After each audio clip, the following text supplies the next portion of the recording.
नमस्कार विद्यार्थी मित्रांनो, मी अमोल आगरकर। विद्यार्थी मित्रांचे भरपूर प्रश्न आहेत, त्याच्या रिलेटेड काही महत्त्वाचे प्रश्न मी त्याच्या रिलेटेड उत्तर देणार आहे। फॉर एक्झाम्पल एखादा प्रश्न कोणी विचारला तर तो बऱ्याचशा विद्यार्थ्यांचा प्रश्न असू शकतो, याचा अंदाज घेऊन आपण हा व्हिडिओ बनवतो आहे। त्यामध्ये महाट्रान्सको एचा रिझल्ट असेल, विद्युत सहाय्यकचा रिझल्ट असेल, टेक्निशियन 1 टेक्निशियन 2 जे काही सिनियर पोस्ट झालेले आहे DY वगैरे त्या रिझल्टबद्दल आधी बोलणार आहे। त्यानंतर महावितरणची जी काही भरती आहे, विद्युत सहाय्यकची जी पेंडिंग आहे किंवा एक्झाम पेंडिंग आहे त्याबद्दल, आणि जो काही आता रिझल्ट DV झालेला आहे JEE आणि अकाउंट असिस्टंट त्याबद्दल अपडेट आहे। त्यानंतर महाजनको टेक्निशियन 3 व्हिडिओ कुठे स्किप करू नका, अतिशय महत्त्वाचे तुमच्या प्रश्नांची उत्तर आजच्या व्हिडिओमध्ये देणार आहे। तर विद्यार्थी मित्रांनो, महाट्रान्सको AE जो काही रिझल्ट पेंडिंग आहे, एक्झामला साधारण आता 1.5 महिन्याच्या वर झालेला आहे किंवा 1.5 महिना झालेला असं म्हणू शकतो आपण।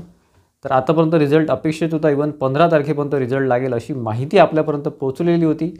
त्यासाठीच त्या बेसवरच आपण मागच्या व्हिडिओमध्ये सांगितलेलं होतं की आता कुठल्याही दिवशी रिझल्ट येऊ शकतो। महाट्रान्सको AEचा रिझल्ट जो आहे तो महाट्रान्सकोपर्यंत पोहोचलेला आहे किंवा डिपार्टमेंटपर्यंत आलेला आहे, त्या बेसिसवर आपण ते बोललेलो होतो। अजूनही साधारण शनिवारपर्यंत बऱ्यापैकी म्हणजे 90% चान्सेस आहे की हे रिझल्ट डिक्लेअर करतील AEचा, आणि बाकीच्या सिनियर पोस्ट आधी झालेल्या आहेत ते सुद्धा डिक्लेअर करतील, कारण की सगळ्यात आधी AEची पोस्ट झालेली होती, त्याच्यामुळे त्याचा रिझल्ट आधी लागेल। त्यानंतर टेलिकॉमचा रिझल्ट हा 100% त्यासोबत लागण्याची शक्यता किंवा 1-2 दिवस मागे पुढे होईल। टेलिकॉम AEचा सुद्धा रिझल्ट लवकर येणार आहे, फक्त सिनियर पोस्टबद्दल सांगू शकत नाही, सिनियर पोस्टचा रिझल्ट थोडं मागे पुढे लागेल। विद्यार्थी मित्र वाट बघत आहे, जे विद्यार्थी मित्र मला प्रश्न करतात किंवा कमेंट करतात की सर महाट्रान्सको AEचा रिझल्ट कधी लागेल, तर ॲक्च्युली आपल्या माहितीच्या बेसिसवर आपण जे सांगितलेलं होतं की रिझल्ट हा कधीही कुठल्याही डेटला येऊ शकतो, कारण आता काही जास्त डिले होणार नाही। त्याच्यामुळे शनिवारपर्यंत तरी आपण वाट पाहायला काही हरकत नाही। आजचा साधारण बुधवार आहे, त्यामुळे शनिवारपर्यंत हा रिझल्ट 90% तरी शक्यता आहे। 10% मध्ये डिपार्टमेंटल त्यांचे काय डिसिजन घेतात त्यावर डिपेंड आहे। काही त्यांची पुढची प्रोसेस असते DVची वगैरे, त्याच्यासाठी ते डिलेसुद्धा करू शकतात। बाकी इंटरनल असं काही इश्यू नाही आहे, इंटरनल काही मॅटर नाही आहे। 30 मार्चच्या आधी हे बऱ्याचशा गोष्टी जिथे फॉर एक्झाम्पल एखादी फायनल लिस्ट असेल, त्याचं जॉईनिंग लवकर घेणार आहे किंवा रिझल्ट लवकर लावणार आहे किंवा काहीतरी बऱ्याचशा गोष्टी फायनलाइज करायचा प्रयत्न करणार आहे 31 मार्चच्या आधी। त्याच्यामुळे 31 मार्चला अजून भरपूर वेळ आहे, AEचा रिझल्ट हा लवकरच येईल, ठीक आहे। त्यानंतर महाट्रान्सको विद्युत सहाय्यकचा जो काही एक्झाम झालेली आहे ती आता रिसेंटली 3 फेब्रुवारीला झालेली आहे, त्याच्या रिलेटेड सुद्धा विद्यार्थ्यांचे प्रश्न आहे।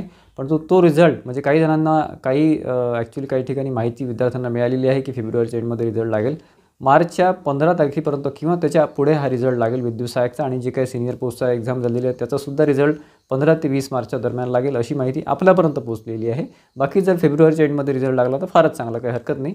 त्यानंतर महाट्रान्सको न्यू वॅकन्सीबद्दलही भरपूर प्रश्न आहे, त्याच्या रिलेटेड आपण मागच्या व्हिडिओमध्ये उत्तर दिलेलं आहे। जी 2025मध्ये येणार आहे त्याच्यामध्ये LDC आहे, BCom BBA बेसवरची वॅकन्सी आहे।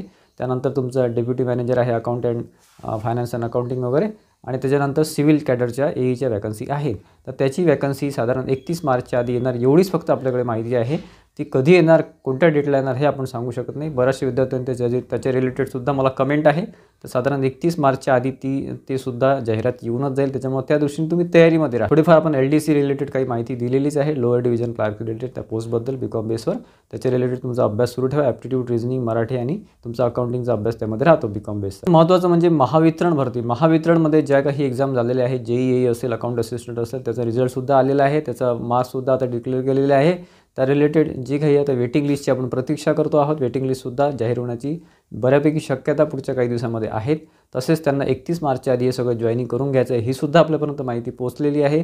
प्रश्न आहे तो फक्त AEचा, AEमध्ये गेट केस सुरू असल्यामुळे थोडंफार तिथे AEचे डिले होऊ शकते, परंतु जे काही JEE आणि अकाउंट असिस्टंटची पोस्ट आहे त्याचंसुद्धा DVसुद्धा झालेला आहे, आणि त्याची फायनल लिस्ट ही कधी येऊ शकते, परंतु कोर्ट केस असल्यामुळे 26 फेब्रुवारी ही कोर्टची डेट असल्यामुळे 26 फेब्रुवारीच्या आधी ते फायनल लिस्ट डिस्प्ले करणार नाही। एकदा फायनल लिस्ट डिस्प्ले झाली की मग तुमचं फायनल जॉईनिंग असतं, ठीक आहे। जे काही आता फायनल लिस्ट डिक्लेअर होईल ती फायनल कन्फर्म लिस्ट राहणार आहे। आता जी यादी जी लिस्ट लागली किंवा DVचे झालं म्हणजे तुमचं जॉईनिंग कन्फर्म झालं हे समजू नका। फायनल लिस्ट एकदा लागली, त्यामध्ये काही रिजेक्ट होतात, काही तुमचे अब्सेंट असतात, त्यानंतर फायनल लिस्ट लागल्यानंतर ते वेटिंग लिस्ट लावतील, हे आपल्यापर्यंत माहिती पोहोचलेली आहे। त्याच्यामुळे वेटिंग लिस्टच्या विद्यार्थ्यांचे जे काही वाट बघत आहे विद्यार्थी मित्र वेटिंग लिस्टची, त्यांनी घाबरून जायचं किंवा काळजी करण्याचं काहीही कारण नाही आहे। एकदा फायनल लिस्ट आली की त्याच्या 8 दिवसामध्ये किंवा 15 दिवसामध्ये तुमची वेटिंग लिस्टसुद्धा लागून जाईल तिन्ही पोस्टसाठी, ठीक आहे। आणि राहिला प्रश्न विद्युत सहाय्यक महावितरणचा, तर विद्युत सहाय्यक महावितरणचं जी काही एक्झाम आहे परंतु त्याचं नोटीस यायला पाहिजे होतं, फेब्रुवारी एंडचं आपल्याला अपेक्षित होतं, परंतु आता फेब्रुवारीमध्ये ती एक्झाम होणार नाही हे बऱ्यापैकी कन्फर्म झालेलं आहे। परंतु मार्चमध्ये आपण त्याची अपेक्षा करू शकतो पुढच्या काही दिवसामध्ये। म्हणजे बघा आजची साधारण 19 तारीख आहे, म्हणजे 28 तारखेपर्यंत आपल्याला नोटिफिकेशन येण्याची शक्यता आहे. त्याच्यामुळे तयारीमध्ये राहा, जोरदार तयारीमध्ये राहा, कारण परत असा चान्स तुम्हाला मिळणार नाही. मुख्यत्वे ज्या विद्यार्थ्यांचा महाट्रान्सको विद्युत सहाय्यकचा स्कोर हा कमी आला आहे, त्या पोस्ट जास्त असल्या तरी तिथे इलेक्ट्रिशियन वायरमन दोन्ही अलाउड आहे आणि COE सुद्धा आहे. त्याच्यामुळे कॉम्पिटिशन तिथे जास्त राहणार आहे.